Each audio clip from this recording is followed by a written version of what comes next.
India market invest মাইন্ডসেটে আপনাদের স্বাগত। যা চ্যানেল নতুন এসেছেন তাদের করলো প্লিজ চ্যানেলটাকে সাবস্ক্রাইব করবেন, লাইক করবেন, বেল আইকনটা প্রেস করবেন, তার সাথে অল বাটনটা প্রেস করবেন, নোটিফিকেশন সঙ্গে সঙ্গে আপনাদের কাছে গিয়ে পৌঁছাবে।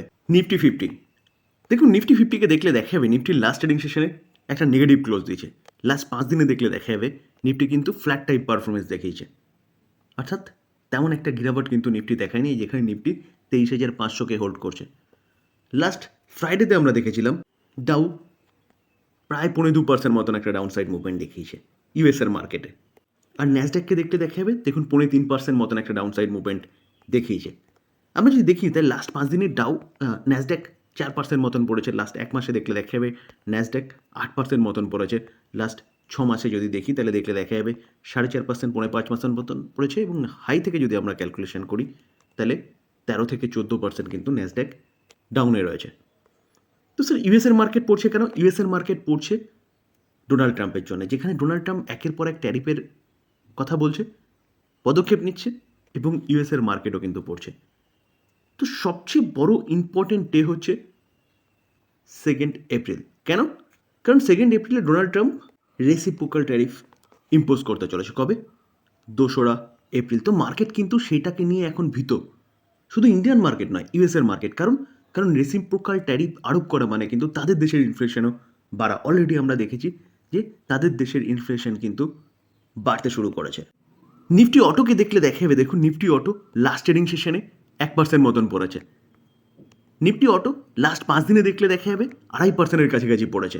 পড়ার পিছনে যদি কারণ বলেন, কারণ হচ্ছে ডোনাল্ড ট্রাম্প, যেখানে আমাদের দেশের অটো সেক্টরের কোম্পানিগুলোর ওপর নয়, সারা ওয়ার্ল্ডের অটো সেক্টরের কোম্পানিগুলোর ওপর তারা কিন্তু 25% ট্যারিফ আরোপ করেছে। যেখানে সারা ওয়ার্ল্ড এখন ইউএসএ যদি গিয়ে বিজনেস করে তাহলে তাদের এক্সট্রা 25% দিয়ে বিজনেস করতে হবে। তাহলে অটোমেটিক্যালি কিন্তু সে গাড়ির প্রাইস বাড়বে। শুধু অটোস, যেসব ম্যানুফ্যাকচারিং কোম্পানিগুলো আছে সেগুলো নয়, অটো এনসিলারি কোম্পানিগুলোরও কিন্তু একই রকম অবস্থা।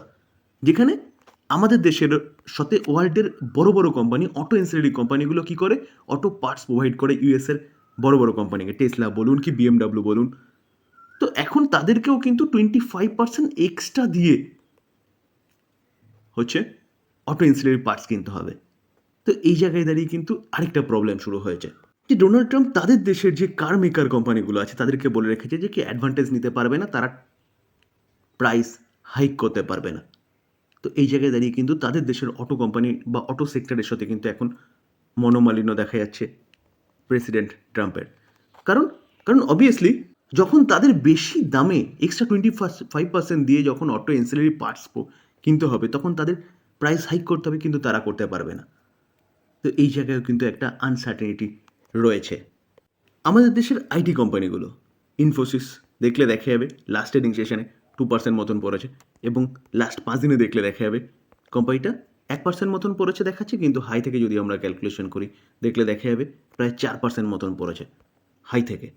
আমি যদি লাস্ট 1 মাসে দেখি তাহলে দেখলে দেখা যাবে ইনফোসিস 7% মতন পড়েছে। পড়ার পিছনে যদি কারণ বলেন, কারণ কিন্তু ট্যারিফ। শুধু ইনফোসিস নয়, এই আইটি সেক্টরের প্রতি কটা কোম্পানি। আমরা যদি উইপ্রোকে দেখি তাহলে উইপ্রোকেও দেখলে দেখা যাবে দেখুন লাস্ট ট্রেডিং সেশনে 3.5% মতন পড়েছে, এবং লাস্ট 1 মাসে দেখলে দেখা যাবে কোম্পানিটা 5.5% মতন পড়েছে। তো আইটি সেক্টরের কোম্পানিগুলো পড়ছে কেন? পড়ার পিছনে কারণ কিন্তু রেসিপ্রোকাল ট্যারিফ। তারা আইটি সেক্টরের কেউ হুমকি দিয়ে রেখেছে যে যেহেতু আমাদের দেশের আইটি কোম্পানিগুলো ইউএসএ ব্যাপক একটা এক্সপোজার রয়েছে বা ব্যাপক একটা বিজনেস করছে, যেহেতু রেসিপ্রোকাল ট্যারিফের কথা বলছে, এবং আমাদের তাদের দেশের আইটি কোম্পানিগুলোর ওপর, অর্থাৎ ইউটিউব বলুন কি ফেসবুক বলুন বা মেটা বলুন বা গুগল বলুন, প্রতি কটা কোম্পানির ওপর ব্যাপক একটা ট্যারিফ আরোপ করে। তো সেই জায়গায় দাঁড়িয়ে তারাও কিন্তু একটা থ্রেট দিয়ে রেখেছে যে ভারতের আইটি কোম্পানিগুলোর ওপরও কিন্তু ট্যারিফ তারা বাড়াবে যদি ভারত না কমায়। তো অলরেডি ভারত অ্যাকশন নিয়েছে, এখন দেখার বিষয় যে 2 এপ্রিল ইউএস গভর্নমেন্ট কী করে। যেখানে আমরা দেখেছিলাম ভারত সরকার কিন্তু তাদের দেশের আইটি কোম্পানিগুলোর ওপর অনেকটাই ট্যাক্স শিথিল করেছে।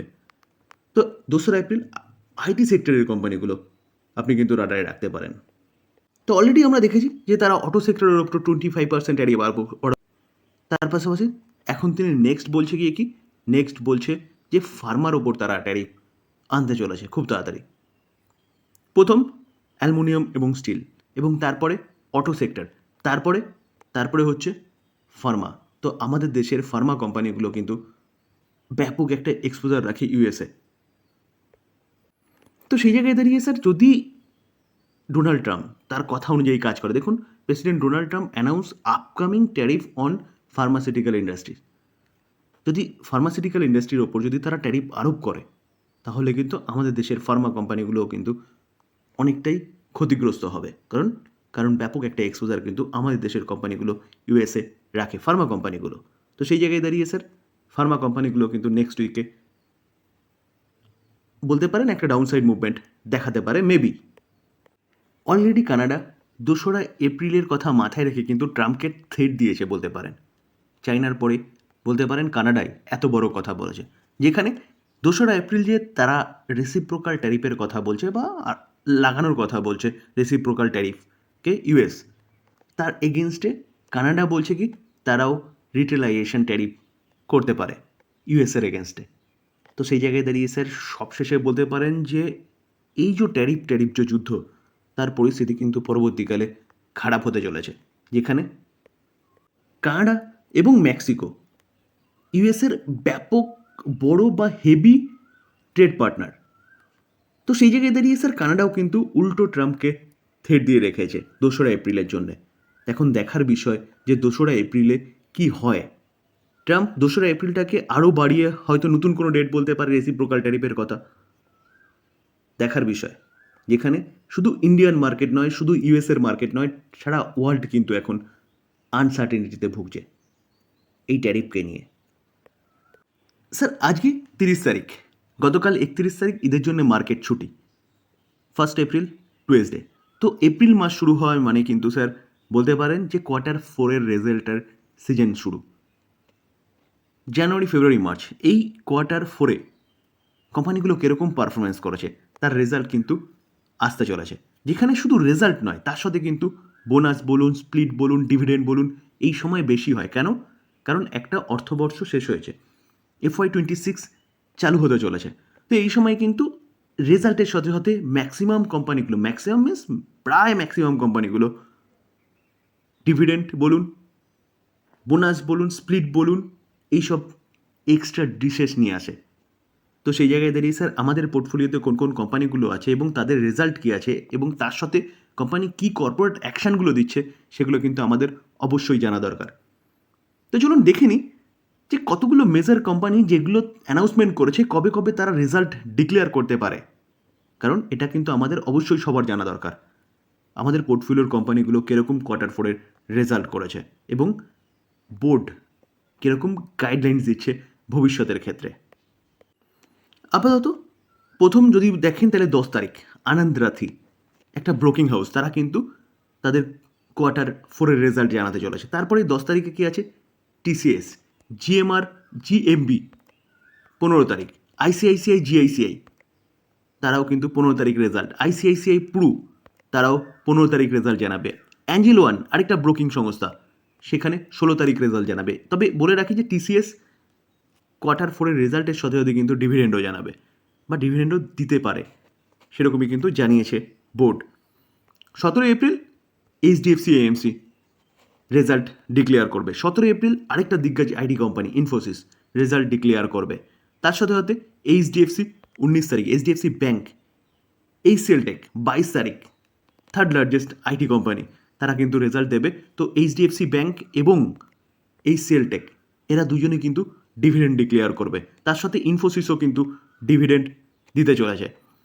ICICI ব্যাঙ্ক 19 তারিখে, অর্থাৎ HDFC ব্যাঙ্ক এবং ICICI ব্যাঙ্ক একসাথে কিন্তু রেজাল্ট ডিক্লেয়ার করবে। তার পাশাপাশি M&M ফাইন্যান্স 22 তারিখে রেজাল্ট ডিক্লেয়ার করবে। হিন্দুস্তান ইউনিলিভার 24 তারিখে, তারা রেজাল্টের সাথে সাথে কিন্তু ডিভিডেন্ডও ডিক্লেয়ার করতে চলেছে।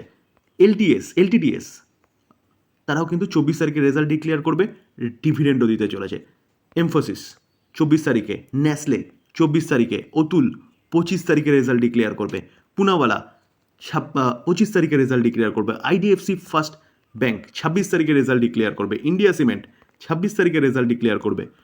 তার পাশাপাশি কেফিনটেক দেখলে দেখা যাবে 28 তারিখে রেজাল্ট ডিক্লেয়ার করবে, CSB ব্যাঙ্ক 28 তারিখে রেজাল্ট ডিক্লেয়ার করবে, KPIT টেক 28 তারিখে রেজাল্ট ডিক্লেয়ার করবে, নাম ইন্ডিয়া 28 তারিখে, রামকো 28 তারিখে রেজাল্ট ডিক্লেয়ার করবে, UTI AMC 29 তারিখে রেজাল্ট ডিক্লেয়ার করবে, উজ্জীবন স্মল ফাইন্যান্স ব্যাঙ্ক 30 তারিখে রেজাল্ট ডিক্লেয়ার করবে।